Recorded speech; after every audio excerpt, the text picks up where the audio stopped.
Do you enjoy unintentionally adopting and taking full responsibility for a family of ducklings? Rhythm-based fishing games? Ooh! No! Oh, this slow zoom, I'm so nervous! No! Working a minimum wage job? Tomato! The cake, the burger, pineapple apple pen, making little popping noises with every step you take as your heart swells with joy, and consuming the souls of your enemies. Then Kirby in the Forgotten Land might just be the game for you. Hey everyone, so yeah, I've been playing a bunch of Kirby in the Forgotten Land and oh, I love this game. Kirby in the Forgotten Land is here on the Nintendo Switch and it's Kirby's first big 3D adventure. Look, it says it right here on the back of the box. Kirby's first 3D adventure. Get out of here, Kirby 64. Now, despite this new 3D glow-up, if you're going into this game expecting an open-world Kirby experience with vistas, endless exploration, and skooma, then let's take those expectations of yours and squish them down to size. Smaller. Smaller. There we go. Because Kirby in the Forgotten Land sticks to a more traditional linear design with structured levels scattered across a zippy little overworld that makes me want to play Kirby Air Ride. I never had a GameCube and I missed out on it, and this is as close as I'll ever probably get because it's like $4 billion now. I can pay in friendship. Thanks to the tried and tested level design and enough polish and shine to make a Kingdom Hearts cutscene seem underexposed, this linearity is no way a drawback and each level feels packed full of variety and charm. And I spent most of the game thinking that I was glad that this wasn't a more open Mario Odyssey adjacent experience. That was until I reached the first level of the original Wasteland, which isn't massive or crazily open, but it had a more sandboxy feel that most of the other levels in the game lack, and I realized that this sandbox design works so well for the challenges you need to complete for each level. Your goal for most of the game is to free Waddle Dees scattered throughout the level by reaching certain checkpoints or completing challenges. These challenges can range from falling asleep at a poolside to finding a golden fish hidden in a level, to beating a boss without taking a hit. I feel that these incentives would have worked extremely well in a more open design, but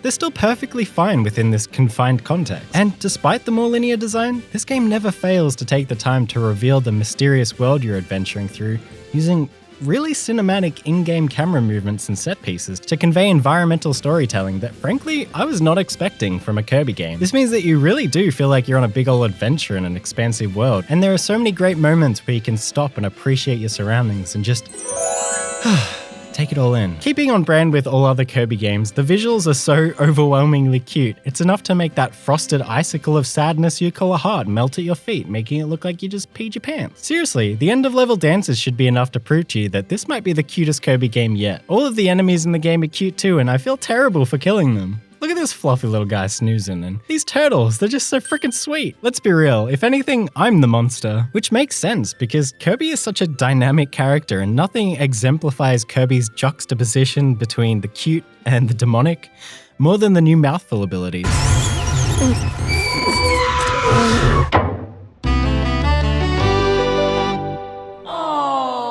And every time I walked near an object and saw the little hell sparkles that signify that you can use your Mouthful ability, I found myself stopping in my tracks and just thinking, are we really doing this right now? And I was never disappointed. The Mouthful abilities are the personification of cute meets grotesque, and I love them so much. From deep-throating a car and driving around town without a license to squishing enemies as a flight of stairs, the Mouthful abilities never cease to amaze me, and whilst they may seem gimmicky to some, they're integral to the design of each level, and they provide so much moment-to-moment surprise and joy as you have this giant toolkit of ridiculous things. For me, it's just the perfect amount of variety, and the Mouthful and copy abilities can also be used in treasure road trials that are scattered throughout the world, supporting the main level. By completing these trials, you can upgrade your copy abilities, making them more powerful over time. It's a pretty basic progression system, but it works really well, and every time I found a blueprint, I was so excited to see what copy ability I'd get next. It's the little things that just keep you coming back again and again. While that and my new gacha gambling addiction. There's just so many damn collectible figures, and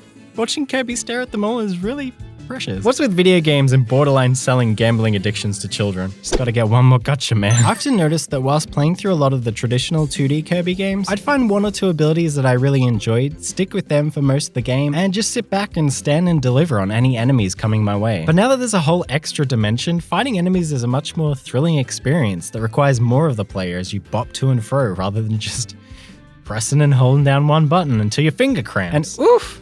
Kirby's just all-round fun to control in this game, with the classic hover that makes you look like a sky pancake, and a Breath of the Wild reminiscent dodge that can trigger Matrix-style slow-motion counters. Kirby honestly feels better than ever. However, the controls for the dodge do kind of annoy me a bit though. You have to press the trigger and then the joystick to dodge, meaning that you have to kind of stop and lose momentum before dodging. I think I'd just prefer it to be the other way around, where as long as you're moving and you press the trigger, you'll activate the dodge. I just think this would keep the pace of the game a lot higher. Now, if you're one of those lucky people out there that has a friend to play with, the drop-in drop-out co-op is super easy and convenient, but I can't help but feel bad for whoever gets to play as the Bandana Waddle Dee. Don't get me wrong, I love Bandana Waddle Dee, but the levels are in no way designed for this second player to have any agency other than assisting with killing enemies, and I can see there being someone who refuses to let anyone else play as Kirby, leaving the other player with an undeniably lesser experience, as they get no access to copy abilities or mouthful abilities. And could we just take a moment to appreciate the music in this game?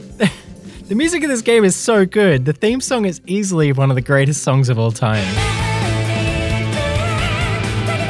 God, the music is so good. Except for that one chord that plays when you warp into the final area, which gives me an instant anxiety attack every single time. When you're not singing your heart out or racing around the world, you find yourself in Waddle Dee Town, which acts as a little hub and expands as you save more and more Waddle Dees throughout the game. It's here that you can find the battle arena and a bunch of minigames, and you can just run around waving to everyone, which is so wholesome. Waddle Dee Town has a wonderful feel to it, and I really like it, except for the weird code post office shop, which felt kind of clunky to me. But my only one gripe with Waddle Dee Town is I can't help but feel that the Waddle Dees need names and personality. It's not shocking that all of the Waddle Dees are so uniform and bland, because Nintendo published games are kind of notorious for homogeneous NPCs, most notably in some of the newer Paper Mario games, but it still kind of stings. I love the Waddle Dee that upgrades your abilities because it has a cool little outfit and unique animations, and I feel like Animal Crossing has proven that Nintendo is capable of creating simple but memorable NPCs, and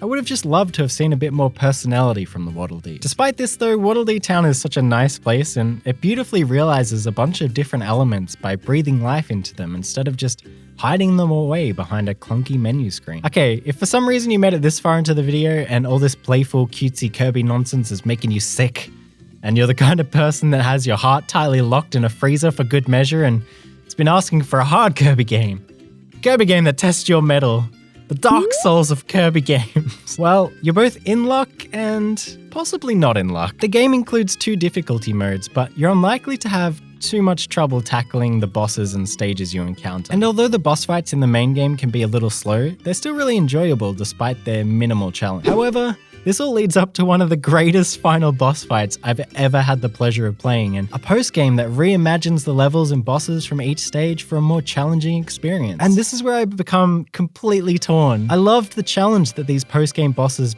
posed, and I wish, oh, how I wish that they'd made the wild mode difficulty of the main game just as challenging. It's a shame that people who would get a kick out of this challenge might not push on through the main game to reach it, and look, I totally get that Kirby isn't a game that aims to be difficult, but if it could balance 3 difficulty modes that range from easy peasy to ow my spleen, I think it would benefit everyone. The more difficult post-game bosses forced me to use copy abilities more strategically and practice timing my dodges and learning movesets, and if it all got too hard, then I had an incentive to go off the beaten path to do treasure road trials that are scattered throughout the map to gain rewards, upgrade my copy abilities, and go back and have another go at the boss. I just find that the game loop feeds into itself better when you're not just rushing through each level without any difficulty or roadblocks. And I think I would have appreciated if the post-game challenge had been a bit more present throughout the main game as well. Except for the lunch rush minigame. That does not need to be any harder. I am still torn though, because breezing through those early levels is such a joy and so relaxing, and not every game has to be super challenging. But I'm being super nitpicky here because overall, Kirby and the Forgotten Land is a fantastic game. It's easily up there as one of my favorite Kirby games of all time. Maybe the design could have been a bit more open. Some may think that it's a bit short, and maybe it could have had an extra difficulty mode, but whilst Kirby and the Forgotten Land doesn't push the series to completely groundbreaking heights, it takes everything that I love about the series and adds a whole extra D to it.